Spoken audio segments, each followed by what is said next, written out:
বন্ধু তুই বড় হলে কি হবি ক? পুলিশ হব। আরে আমি বড় হয়ে পুলিশ হব, পুলিশ। হ্যাঁ মামা ফুল হিসেবে তুই হ্যাঁ। মামা ফুল হিসেবে মামা কি করবি? গোষ্ঠ সাবি রে মামা। আরে না বাবা, আমি গোসল খাইতাম না, আমি পুলিশে বিল্ডিং তুললাম। বিলিং তুলে নেবি বেটা তো গোষ্ঠ খেতি না না না না, তো আমি কি কথা মামা আমিও রে তাহলে পুলিশে চাকরিটা আমিও লইলাম লইছে আমিও কোনো ঘুষ মুস খাইতাম না আমিও তোর মতন বিলিং ফিলিং তুলেলাম পরে দুই বন্ধু মনে করে একটা চিল হইব কি কাজ বন্ধু চিল চিল হবে। তুই তো খালি কি কাজ বন্ধু খালি চিল হবে কি কাজ বন্ধু চিল হ্যাঁ? চিল। চল মামা দেখি আয় আছে অনেক মাল, জিনিসপত্র ঢেক দিচ্ছে। বাইক চালন সব আছে জিনিস আছে। ভাই ঢেক ডিশ কি আছে?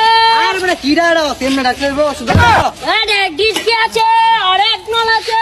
সুন্দর জিনিস আছে সুন্দর জিনিস ভাই আছে ঢেক সব আছে, আছে ঢেক আছে। আপনারা ঢেক দিবেন নি গো, ঢেক। ঢেক আছে, ঢেক। অনেক মাল আছে।